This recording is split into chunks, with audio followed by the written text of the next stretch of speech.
Lipika from The Night Manager? Lipika is very smart. I love the fact that she uses her sense of humor to get out of difficult situations and massage the ego of men who are in power. That's right. And she realizes that actually they have huge egos and are very fragile. Massage it and get your work Such done. a smart move, though. Very smart move instead of getting into conflict and confrontation. But we saw this one screenshot with Aditya had put up about Tom Hiddleston having a video chat with him. Yes. Have you had any exchange with Olivia Colman? No, I know how big a fan you are. I am. I'm a huge fan. And no, we haven't had the opportunity because she was, I think, working on something else and couldn't come that day. Okay. But Tessa, our producer, has promised me that she's going to try and hustle. Wow. Let's see. Hello everyone, welcome to News 18 and today we have with us Tillotama Shome. We are going to talk about The Night Manager Part 2 and so much more. Hi Tillotama. Hi. How are you? I'm very well. How are you? All good. But like I was speaking to you about a haircut before we started rolling, I really can't get over how cool that is. Thank you. And I think it's giving you that extra edge.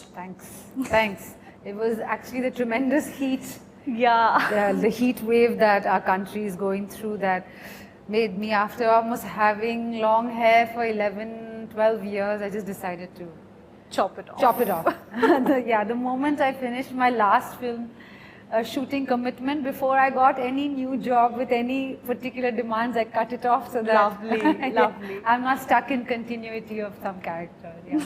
That's nice. Yeah. Okay, so The Night Manager. Okay, yes. You play an agent, but what I really love about it is clad in one of those latex bodysuit, you're not doing all those gravity defying stunts like we usually see our agents doing in our films. When you actually got the part, was that sort of a breather for you, like if we finally can have an extremely human agent? I think that's how it is. It's a job at the end of the day. It's difficult to do a job wearing a latex suit. This is a real job. It's not a fictional job. Raw agents are going to work and often just doing a lot of R&D and paperwork, and there is I think the whole, when a field agent there's a lot of risk, but there's also just tremendous amount of just wait and watch. And they are real flesh and blood people like us, So I thought the way the writers have written it, way the directors imagined the adaptation, she's quite a no-nonsense woman working in a man's world. Absolutely. This is exactly what I was coming to. So she's navigating, it's a man's world. And though, she has a voice of her own, we often, see in bits and parts about, how she's sort of still struggling to make a place for her, in that, let's say, power corridor. Yeah. As an actor, Tillotama, have you ever faced any kind of, let's say, casual sexism in the film industry? I've been very privileged to work with people who made me feel, I think barring one experience which, was very uncomfortable. Okay. And in a career that of 23, 24 years, I think I got really lucky that there was just that one incident. Yeah. There was that one film where I felt absolutely unsafe. But other than that, I've worked with directors who really made me feel like not just safe and secure, but were really people who I could trust. And I think creativity, to be creative, you need to have a space where you can just free fall. Right. And actors are, very vulnerable and, fragile, especially in certain scenes that require, you to be vulnerable. Absolutely. And open. And I think a healthy working relationship, a set which is where everyone, has a regard for another. Right. Is, I think, almost integral to being creative. I don't think you can be creative when you feel unsafe. Absolutely. And I'm very lucky to have had, really wonderful directors.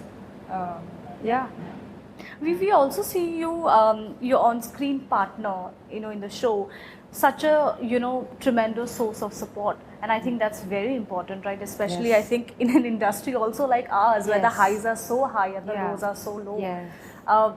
Personally, how important is that support for you? Oh, I can totally answer that question because I don't think I could have sustained being in this industry if it wasn't for having a very supportive family and a very, very supportive partner who has, really enabled me to be, be a source of support even when I'm, miles away. And providing a kind of emotional anchor as I move from one hotel room to another, wake up in a strange place. If it wasn't for his support and my family's support, this whole journey could have felt far more lonelier. I'm sure. Yeah. And yeah. Right. So this was last time I was speaking to Mr. Anil Kapoor, and the one thing that he told me is, if there's one character I'm extremely envious of, it's yours. It's yours. Oh, he's a sweetheart.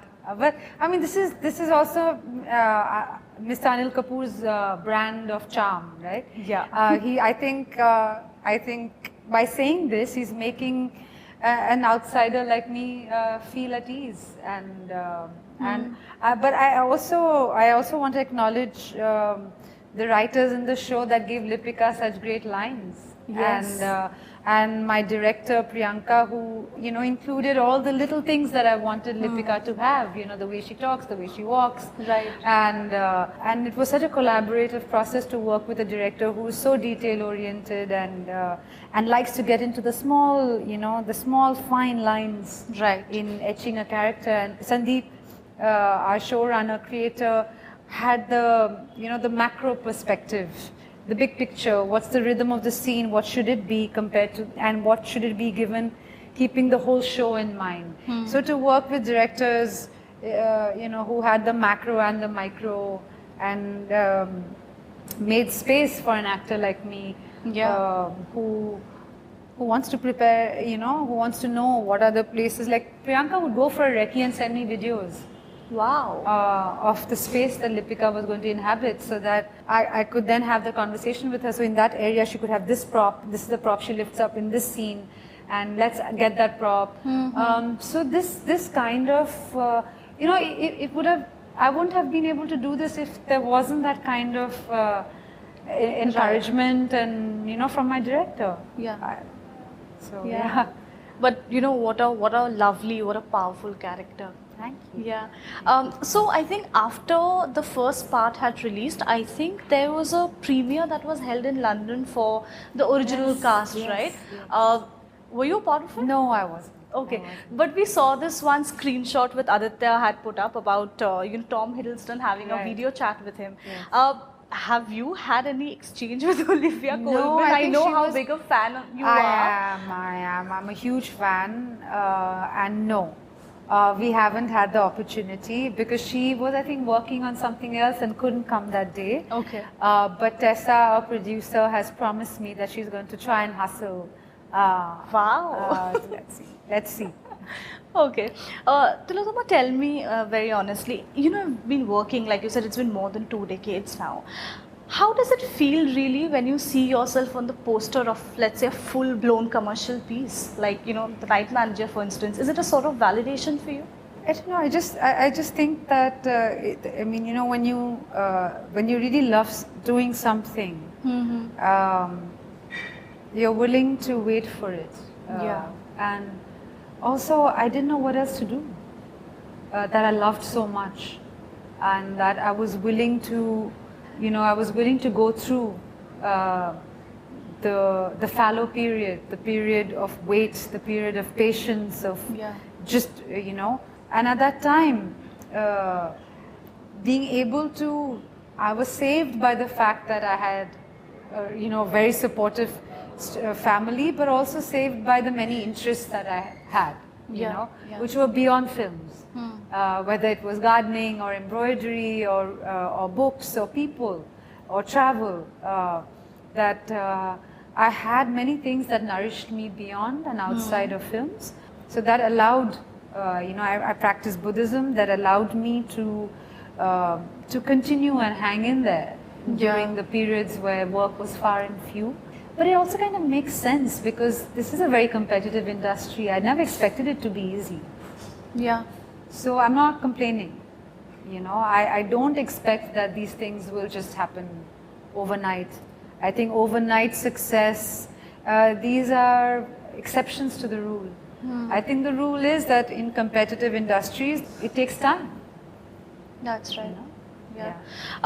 The last time I spoke to you, Tillotama, you told me something very, very, heartwarming actually. You said that, I don't compare myself anymore and I am more successful as a partner, a daughter and a friend today. What really nudged this change, if I may say so? Honestly, my mother's diagnosis of cancer was a game changer for us in the family. Okay. And suddenly it makes you realize that the things that you gave importance to wasn't that important, and spending time with my family became more important than anything else. Right. The slights, the humiliations, the lack of opportunities in my work didn't have that kind of power to upset me anymore. I would do anything for 5 minutes more with my mother, than get some big fancy job, Right. or be on a fancy poster of a commercial. All that I was even secretly desiring or felt that I deserved but didn't get, and all those those comparisons or just went out of the window. I just wanted time with my mom. Yeah. And the moment that shift happened, it's insane. That's when work started coming my way. Even watching Irfan battle his illness, and very soon after my mom was diagnosed. So I think that was a transition. That was a very decisive time. Okay, so what I'm going to do right now is I'm going to give you some of your most popular characters. Okay. All right, and if you could borrow one personality trait from them, what would it be? Okay. All right, so this is Alice from Monsoon Wedding. Sorry. Innocence. Yeah. Kanwar from Kissa. There's so many. But I think Kanwar's ability to articulate what she really wanted from her mother is something I really admire. How difficult it must have been to say to her mother, why didn't you protect me like you protected the other girls? While I don't wish that on anyone, Yeah. that someone has to live a lie and be someone they're not. Right. For that Kanwar had to do. I admire Kanwar's courage to at least ask Yeah. that, why didn't you protect me? Right. A daughter's ability to ask her parents why they failed them, I think takes courage. But what a film. Yes. It is a very special film. Yes, yes. Okay, so Ratna from Sir. A sense of dignity, that no person with money, you can't buy dignity. Yeah. It's not something that can be bought by the rich and the privileged. It's something that is inherent. Either you have it or you don't. Yeah. You can have a lot of money and be very vulgar and uncouth. Absolutely. And Ratna may not have much in terms of social wealth and markers of social class, but she's an optimist, and she is so dignified that even in very indignifying situations, she maintains that. Maintains her own dignity and sense of self. I think it's admirable. Yes, yes. Karishma from Delhi Crime 2. I just love the way she articulates the fact that she never wanted to be a mother. Yeah, yeah. And that society judges her for having left her child and gone off to pursue her own dreams. But she's very unapologetic about it. And she said, no one asked me if I wanted a child. Right. It's shocking for, unfortunately, it's not shocking that often a woman is not even given a choice. It's her body. Yeah. She bears a child, but she often has no choice or has any say in it. and I really admire that about Karishma, that she didn't accept the essentialist role that women, society gives women, that you have to fulfill your reproductive functions, and unless you're not a mother, you're not really a woman, and that kind of dead narrative, that women are flogged with. And that you're not really a woman enough. You'll only know when you are one, when you become a mother. Yeah. And a society that that expects women to, relegate their own dreams below, their societal role of being a mother. Yeah. And I think Karishma defies that. And in fact, she doesn't care for it at all. Yeah. That's true. Well, and lastly, Lipika from The Night Manager. Lipika is very smart. I love the fact that she uses her sense of humor to get out of difficult situations and massage the ego of men who are in power. That's right. And she realizes that actually they have huge egos and are very fragile. Massage it and get your work Such done. a smart move. Very smart move, instead of getting into conflict and confrontation. That's right. That's right. Well, Tillotama, on that note, thank you so much for such a lovely conversation. Thank you so much. All the very best for The Night Manager Part 2. Thank you. Hi, I'm Tillotama Shome, and you are watching me on News 18.